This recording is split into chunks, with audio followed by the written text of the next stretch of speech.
Tanja Žagar. Vem, da si se hotel le igrati z mano zdaj. Sam si ti, jaz pa carica. Manca Špik. Ne morem si lagat, vse na kvadrat je s tabo. Alja, Zvezdana Mlakar, Iva Krajnc, Tanja Ribič in tako naprej. Kaj pa sploh naštevamo? Močne ženske na slovenski sceni. Tiste, ki imajo na nas največji vpliv, so samozavestne, lepe, uspešne in še veliko več. Tiste, ki so prevzele odgovornost za svoje življenje, vedo, kaj želijo, kdo so in kam gredo. Priznajo svoje pomanjkljivosti in se zavedajo svojih dobrih lastnosti. Kar se mi zdi še bolj pomembno, je pa to, da zelo rada poslušam in znam poslušati. In se mi zdi, da ljudje, ki znamo poslušati, imamo zelo veliko od življenja. Se zelo veliko naučimo, veliko novega spoznamo oziroma dobimo veliko tem za razmišljanje o tem in onem in o svetu in o življenju in o odnosih in o vsem. Močne ženske sledijo same sebi in svoji poti. So pristne in iskrene do sebe in drugih. Njihova komunikacija s prijatelji, družino, sodelavci in z vsemi, ki jih obkrožajo, je jasna, odkrita in poštena.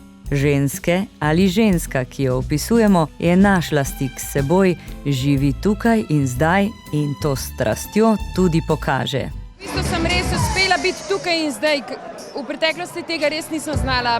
In to je res neprecenljivo in to je tisto, kar v naravi še najbolj, bom rekla, iz človeka vam potegne res biti v sedanjosti. Takšna ženska pokaže svoja čustva, tako veselje in radost, kot tudi žalost in jezo. Je v dobrem odnosu s svojimi čustvi in sama s seboj.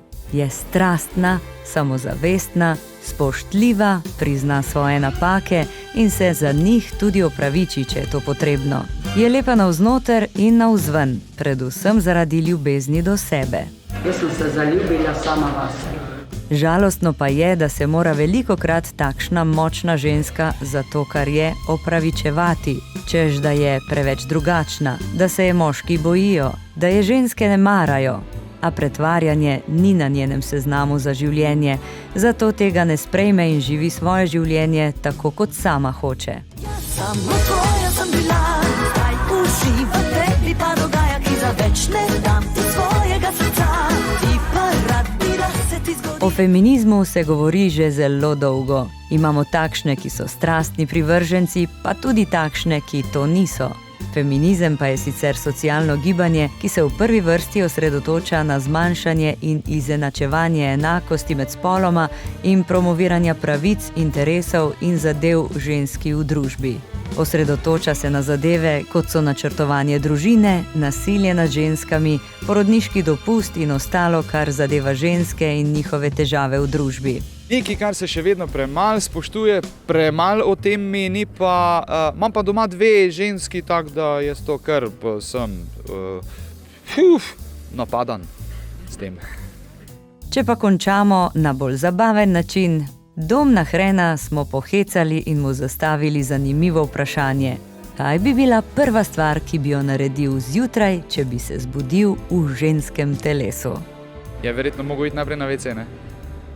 Ne, kje pa? Če bi bilo to pri nas doma, bi bilo tako, da bi najprej pogledal, kak je z otrokom, da bi otroka prijel, ga odnesel, pa pošlihtal vse to, kar načeloma moja žena počne, medtem ko jaz še vedno ponavadi poležavam.